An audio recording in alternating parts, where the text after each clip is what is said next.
இன்றைக்கி அன்னலட்சுமி கிச்சனில் ஒரு சூப்பரான செட்டிநாடு ஸ்டைல் ஒரு சட்னி தான் செஞ்சுருக்கோம். எப்படி செய்யலாங்கிறத பார்க்கலாம் வாங்க, வீடியோக்குள்ளே போகலாம். சட்னி செய்கிறதுக்கு ஃபஸ்ட்டு மிக்சியில் கொஞ்சம் தேங்காய் போட்டுக்கிறேன். நான் ஒரு துண்டு இஞ்சி, கொஞ்சம் கருவேப்பிலை, காரத்துக்கு பச்சை மிளகா, கொஞ்சம் உடச்ச கடலை, பொட்டுக்கடலை,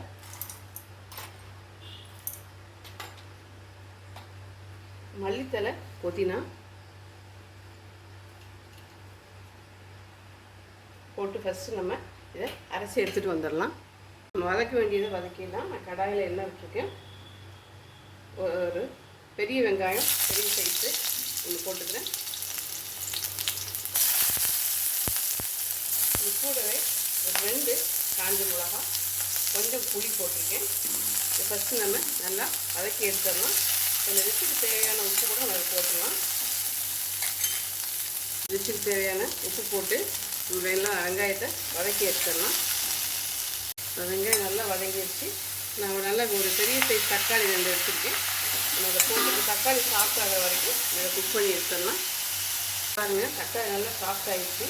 நான் அடுப்பை அப்போ ஆஃப் பண்ணிடுறேன், ஆறட்டும். இப்போ நீங்கள் இங்கே பார்த்தீங்கன்னா நம்ம போட்ட தேங்காய், பொட்டுக்கடலை, மல்லித்தலை, புதினா, இஞ்சி, பச்சை மிளகா இது எல்லாத்தையும் நான் இப்படி குறகுறப்பாக அரைச்சி எடுத்து வச்சுருக்கேன். இப்போ இது நல்லா ஆறினவுடனே நம்ம கோர்ஸாக அரைச்சிட்டு அப்புறம் அளவாக தண்ணி விட்டு சட்னி பதத்துக்கு அரைச்சி எடுத்துகிட்டு வந்துடலாம். பாருங்கள், நல்லா சட்னி பதத்துக்கு அரைச்சி எடுத்துகிட்டு வந்துட்டேன். இப்போ நல்லெண்ணெயில் கடுகு, உளுத்தம்பருப்பு, ஒரு பாதி காஞ்ச மிளகா, கொஞ்சம் கருவேப்பிலை போட்டு நான் தாளிச்சிருக்கேன். இப்போ தாளிப்பதில் சேர்த்துடலாம். நல்லா வாசமாக இருக்கும். இது நம்ம டிஃப்ரெண்ட்டாக ஒரு விஷயத்தை வதக்கி சில விஷயங்களை வதக்காமல் செஞ்சுருக்கோம். ட்ரை பண்ணி பாருங்கள், சூப்பராக இருக்கும். இன்னொரு சூப்பரான ரெசிபியோட மீட் பண்ணலாம். மறக்காமல் சேனல் லைக் பண்ணுங்கள், ஷேர் பண்ணுங்கள், சப்ஸ்கிரைப் பண்ணுங்கள். தேங்க்யூ.